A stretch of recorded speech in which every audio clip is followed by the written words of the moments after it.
The year was 1913. Woodrow Wilson was president, and powerful banking interests, who had been trying for years, finally achieved their long-term goal of a silent coup d'etat by taking control of the American government.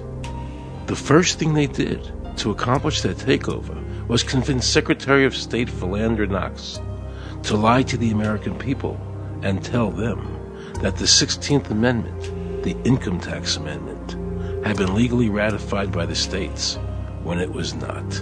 The bankers knew that this tax would ultimately end up in their pockets. Because of this fraud, the American people were led to believe there was now a tax on their labor. Congress and the President are completely aware of this fraud, and it was even cited in a recent court case.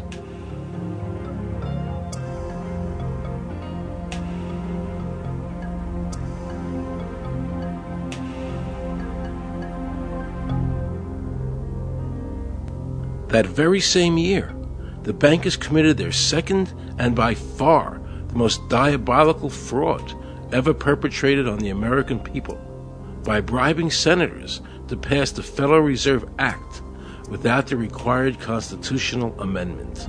All in favor, say aye. They did this during Christmas vacation, when many senators were home celebrating the holidays with their families.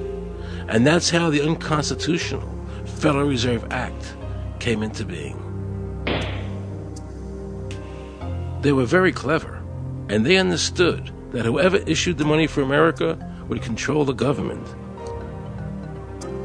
The bankers won, and the American people lost, because most politicians will sell their soul for $1. And now the Federal Reserve could issue dollars legally.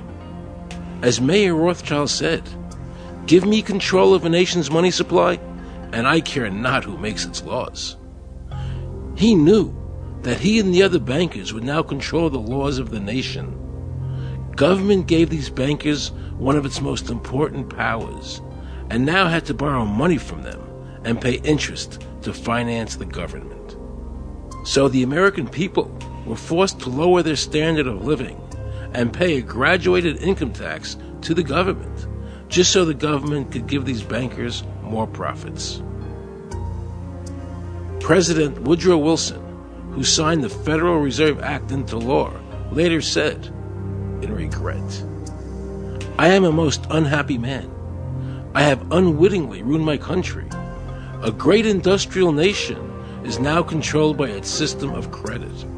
We are no longer a government by free opinion, no longer a government by conviction and the vote of the majority, but a government by the opinion and duress of a small group of dominant men."